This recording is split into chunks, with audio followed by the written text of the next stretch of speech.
Hello friends, ನಮ್ಮ ಅಡುಗೆ ನಿಮ್ಮ ರುಚಿಗೆ ಸ್ವಾಗತ. ಮಾಮೂಲಿಯಾಗಿ ತೊಗರಿಬೇಳೆ ಹಾಕಿ ಸಾಂಬಾರು ಮಾಡೋದು ಯಾವಾಗಲೂ ಇದ್ದಿದ್ದೆ. ಇವತ್ತು ನಾವು ನುಗ್ಗೆಕಾಯಿಗೆ ಹೆಸರು ಬೇಳೆಯನ್ನು ಹಾಕಿಬಿಟ್ಟು ಒಂದು ರುಚಿಕರವಾದ ಸಾಂಬಾರು ಮಾಡುವ ವಿಧಾನವನ್ನು ನೋಡೋಣ. ಬೆಳಗಿನ ಗಡಿಬಿಡಿಯಲ್ಲಿ ತುಂಬ ಬೇಗ ಆಗುವಂತಹ ಒಂದು ಸಾಂಬಾರು. ಬೆಳಗಿನ ತಿಂಡಿಗೆ ಹಾಗೆಯೇ ಲಂಚ್ ಬಾಕ್ಸ್ಗೆ ಅಥವಾ ರಾತ್ರಿ ಊಟಕ್ಕೂ ಕೂಡ ತುಂಬಾ ರುಚಿಕರವಾಗಿರುತ್ತೆ. ಬನ್ನಿ ಈಗ ಇದನ್ನು ಮಾಡುವ ವಿಧಾನ ಹೇಗೆ ಅಂತ ನೋಡೋಣ. ನೀವಿನ್ನು ನಮ್ಮ ಚಾನಲ್ಗೆ ಸಬ್ಸ್ಕ್ರೈಬ್ ಆಗಲಿಲ್ಲ ಅಂದರೆ ದಯವಿಟ್ಟು ಸಬ್ಸ್ಕ್ರೈಬ್ ಮಾಡ್ಕೊಳ್ಳಿ. ಮೊದಲಿಗೆ ಒಲೆ ಮೇಲೆ ಒಂದು ಪಾತ್ರೆ ಇಟ್ಟು ಅದರಲ್ಲಿ 3 ಸ್ಪೂನ್ನಷ್ಟು ಅಡುಗೆ ಎಣ್ಣೆ ಹಾಕೊಂಡಿದ್ದೀನಿ. ಎಣ್ಣೆ ಬಿಸಿಯಾದ ಮೇಲೆ ಅರ್ಧ ಟೀ ಸ್ಪೂನ್ನಷ್ಟು ಸಾಸಿವೆ, ನಂತರ ಅರ್ಧ ಟೀ ಸ್ಪೂನ್ನಷ್ಟು ಜೀರಿಗೆ ಸೇರಿಸ್ಕೊಳ್ಳಿ. ಸಾಸಿವೆ ಚಟಪಟ ಅಂತ ಆದಮೇಲೆ ಜೀರಿಗೆ ಹಾಕಬೇಕು. ನಂತರ ಒಂದು 7 ಎಸಳು ಬೆಳ್ಳುಳ್ಳಿ, ಒಂದು ಸಣ್ಣ ತುಂಡು ಶುಂಠಿ ಜಜ್ಜಿ ಹಾಕ್ಕೊಂಡು ಸ್ವಲ್ಪ ಕರಿಬೇವು, ಒಂದು ಹಸಿಮೆಣಸಿನಕಾಯಿಯನ್ನು ಹಾಕಿಬಿಟ್ಟು ಸ್ವಲ್ಪ ಅದನ್ನು ಫ್ರೈ ಮಾಡ್ಕೊಳ್ಳಿ. ಈ ರೀತಿ ಬೆಳ್ಳುಳ್ಳಿ ಸ್ವಲ್ಪ ಕೆಂಪಗಾಗಬೇಕು. ನಂತರ ಒಂದು ಈರುಳ್ಳಿಯನ್ನು ಸಣ್ಣಗೆ ಹೆಚ್ಚಿ ಹಾಕೊಳ್ಳಿ. ಈರುಳ್ಳಿ ಒಂದು ಸ್ವಲ್ಪ ಫ್ರೈ ಮಾಡಿಕೊಂಡ್ರೆ ಸಾಕು, ಒಂದು ಅರ್ಧ ನಿಮಿಷ. ಈರುಳ್ಳಿ ಫ್ರೈ ಆದಮೇಲೆ ಒಂದು ಟೊಮೆಟೊ ಸಣ್ಣಗೆ ಹೆಚ್ಚಿ ಹಾಕ್ಕೊಳ್ತಾ ಇದ್ದೀನಿ. ಟೊಮೆಟೊ ಕೂಡ ಹಾಗೆಯೇ ಒಂದು ಅರ್ಧ ನಿಮಿಷ ಫ್ರೈ ಮಾಡಿಕೊಂಡ್ರೆ ಸಾಕು. ತರಕಾರಿ ಜೊತೆ ಹೇಗೂ ಬೇಯಬೇಕಲ್ವಾ, ಇಷ್ಟು ಫ್ರೈ ಮಾಡಿಕೊಂಡ್ರೆ ಸಾಕು. ಈಗ ಇದಕ್ಕೆ 1/4 kg ನುಗ್ಗೆಕಾಯಿಯನ್ನು ಸಣ್ಣಗೆ ಕಟ್ ಮಾಡಿಬಿಟ್ಟು ತೊಳೆದು ಹಾಕ್ಕೊಳ್ತಾ ಇದ್ದೀನಿ. ಇದನ್ನು ಕೂಡ ಎಣ್ಣೆಯಲ್ಲಿ ಒಂದು ಅರ್ಧ ನಿಮಿಷ ಫ್ರೈ ಮಾಡ್ಕೊಳ್ಳಿ. ನೀವು ನುಗ್ಗೆಕಾಯಿ ಬದಲಿಗೆ ಬೇರೆ ತರಕಾರಿ ಕೂಡ ಇದಕ್ಕೆ ಹಾಕ್ಕೊಳ್ಬೋದು.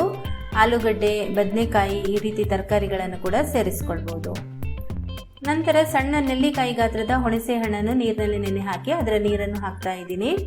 ಆಮೇಲೆ ಇಲ್ಲಿ ನಾನು ಒಂದು ಸಣ್ಣ ಕಪ್ನಲ್ಲಿ ಹೆಸರು ಬೇಳೆಯನ್ನು ಬೇಯಿಸಿ ಇಟ್ಕೊಂಡಿದ್ದೀನಿ. ಮೊದಲೇ ಬೇಯಿಸಿ ಇಟ್ಕೊಂಡಿದ್ದೀನಿ. ಒಂದು ವಿಷಲ್ ಮಾಡಿಕೊಂಡ್ರೆ ಸಾಕು, ಅಥವಾ ಹಾಗೇನೆ ನೀವು ಬೇಯಿಸ್ಕೊಳ್ಬೋದು. ಅದನ್ನು ಹಾಕ್ತಾ ಇದ್ದೀನಿ. ಅದರ ಜೊತೆಗೆ ರುಚಿಗೆ ತಕ್ಕಷ್ಟು ಉಪ್ಪನ್ನು ಕೂಡ ಸೇರಿಸ್ಬಿಟ್ಟು ಒಂದು ಸರ್ತಿ ಮಿಕ್ಸ್ ಮಾಡ್ಕೊಳ್ಳಿ. ಇದೀಗ ಬೇಯಲಿಕ್ಕೆ ಬಿಡಬೇಕು. ನಾವು ಒಂದು 5 ನಿಮಿಷದಲ್ಲಿ ನುಗ್ಗೆಕಾಯಿ ಬೆಂದ್ಬಿಡುತ್ತೆ. ಆಮೇಲೆ ಮಸಾಲೆಗೆ ಒಂದು ಬೌಲಿಗೆ 1/4 ಟೀ ಸ್ಪೂನಷ್ಟು ಅರಿಶಿನ ಪುಡಿ, 2.5 ಸ್ಪೂನ್ನಷ್ಟು ಸಾಂಬಾರು ಪುಡಿ ಹಾಕ್ಕೊಳ್ತಾ ಇದ್ದೀನಿ. ಹೆಚ್ಚು ಕಮ್ಮಿ ಬೇಕಾದರೆ ನೀವು ಮಾಡ್ಕೊಳ್ಬೋದು. ಆಮೇಲೆ ಖಾರಕ್ಕೆ ಒಂದು ಅರ್ಧ ಟೀ ಸ್ಪೂನಷ್ಟು ರೆಡ್ ಚಿಲ್ಲಿ ಪೌಡರ್ ಹಾಕ್ಕೊಳ್ತಾ ಇದ್ದೀನಿ. ಇದಕ್ಕೆ ಸ್ವಲ್ಪ ನೀರು ಹಾಕಿ ಇದನ್ನು ಮಿಕ್ಸ್ ಮಾಡ್ಕೊಳ್ಳಿ, ಚೆನ್ನಾಗಿ ಪೇಸ್ಟ್ ರೀತಿ ಮಾಡ್ಕೊಳ್ಳಿ. ಸಾಂಬಾರು ಪುಡಿ ಹಾಗೆ ಹಾಕಿದರೆ ಅದು ಗಂಟಾಗುತ್ತೆ. ಈ ಥರ ತೆಳ್ಳಗೆ ಮಾಡಿಕೊಂಡು ಹಾಕಬೇಕು, ಚೆನ್ನಾಗಿರುತ್ತೆ.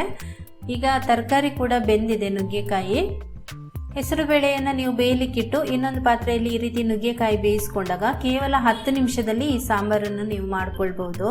ಈಗ ನುಗ್ಗೆಕಾಯಿ ಕೂಡ ನೋಡಿ ಬೆಂದಿದೆ. ತುಂಬ ಜಾಸ್ತಿ ಬೇಯಬಾರ್ದು ನುಗ್ಗೆಕಾಯಿ, ಸ್ವಲ್ಪ ಅದು ಸಾಫ್ಟ್ ಆದರೆ ಸಾಕು. ಈಗ ಇದಕ್ಕೆ ಮಸಾಲೆಯನ್ನು ಸೇರಿಸ್ಕೊಳ್ತಾ ಇದ್ದೀನಿ. ಹಾಗೆಯೇ ಸ್ವಲ್ಪ ನೀರು ಕೂಡ ಸೇರಿಸ್ಕೊಳ್ತಾ ಇದ್ದೀನಿ. ಮಸಾಲೆ ಮತ್ತು ಮಸಾಲೆ ನೀರು ಹಾಕಿದ ಮೇಲೆ ಒಂದು ಸರ್ತಿ ಇದನ್ನು ಚೆನ್ನಾಗಿ ಮಿಕ್ಸ್ ಮಾಡ್ಕೊಳ್ಳೋಣ. ಆಮೇಲೆ ಬೇಕಾದರೆ ನೀರು ಹಾಕ್ಕೊಳ್ಳೋಣ. ನೋಡಿ ಈ ಹದದಲ್ಲಿದೆ. ಈಗ ಇದಕ್ಕೆ ಸ್ವಲ್ಪ ನೀರು ಹಾಕ್ಕೊಳ್ತಾ ಇದ್ದೀನಿ, ಒಂದು ಅರ್ಧ ಲೋಟದಷ್ಟು. ನಂತರ ಇದು ಒಂದು ಕುದಿ ಬರಬೇಕೀಗ. ಕುದೀತಾ ಇದ್ದಂಗೆ ಸ್ವಲ್ಪ ದಪ್ಪ ಆದರೆ ಬೇಕಾದರೆ ನೀವು ನೀರು ಸೇರಿಸ್ಕೊಳ್ಬೋದು. ಉಪ್ಪಿನ ರುಚಿ ನೋಡ್ಕೊಳ್ಳಿ, ಉಪ್ಪು ಬೇಕಾದರೆ ಹಾಕ್ಕೊಳ್ಳಿ. ಚೆನ್ನಾಗಿ ಈಗ ನೋಡಿ ಒಂದು ಕುದಿ ಬರ್ತಾ ಇದೆ. ಕುದೀತಾ ಇದ್ದಂಗೆ ಇದು ಸ್ವಲ್ಪ ದಪ್ಪ ಆಗುತ್ತೆ. ಆವಾಗ ನೀವು ಬೇಕಾದರೆ ಇದಕ್ಕೆ ನೀರು ಹಾಕಬಹುದು. ಚೆನ್ನಾಗಿ ಒಂದು ಕುದಿ ಬಂದರೆ ಸಾಕು, ಜಾಸ್ತಿ ಏನು ಬೇಡ. ಕೊನೆಯದಾಗಿ ಇದಕ್ಕೆ ಕೊತ್ತಂಬರಿ ಸೊಪ್ಪು ಹಾಕಿದರೆ ಈ ಒಂದು ಹೆಸರು ಬೇಳೆ ಮತ್ತು ನುಗ್ಗೆಕಾಯಿ ಹಾಕಿದ ಸಾಂಬಾರು ರೆಡಿಯಾಗಿದೆ. ತುಂಬಾ ರುಚಿಕರವಾಗಿರುತ್ತೆ. ಇಡ್ಲಿ, ದೋಸೆ, ಅನ್ನ ಎಲ್ಲದಕ್ಕೂ ಕೂಡ ಚೆನ್ನಾಗಿರುತ್ತೆ ಇದು. ನುಗ್ಗೆಕಾಯಿ ಬದಲಿಗೆ ನೀವು ಇದಕ್ಕೆ ಬೇರೆ ತರಕಾರಿಗಳನ್ನು ಕೂಡ ಸೇರಿಸಿ ಮಾಡ್ಕೊಳ್ಬೋದು. ಓಕೆ ಫ್ರೆಂಡ್ಸ್, ಈ ಒಂದು ರೆಸಿಪಿ ನಿಮಗೆ ಇಷ್ಟ ಆಗಿದೆ ಅಂತ ಅಂದ್ಕೊಂಡಿದ್ದೀನಿ. ಹಾಗಾದರೆ ಒಂದು ಲೈಕ್ ಮಾಡಿ, ಹಾಗೆಯೇ ನಿಮ್ಮ ಪರಿಚಯದವರಿಗೆ ಇದನ್ನು ಶೇರ್ ಮಾಡಿ. ಚಾನಲ್ಗೆ ನೀವು ಸಬ್ಸ್ಕ್ರೈಬ್ ಆಗಲಿಲ್ಲ ಅಂದರೆ ದಯವಿಟ್ಟು ಸಬ್ಸ್ಕ್ರೈಬ್ ಮಾಡ್ಕೊಳ್ಳಿ. ಪಕ್ಕದಲ್ಲಿರುವ ನೋಟಿಫಿಕೇಷನ್ ಬೆಲ್ ಕೂಡ ಕ್ಲಿಕ್ ಮಾಡ್ಕೊಳ್ಳಿ. Thank you.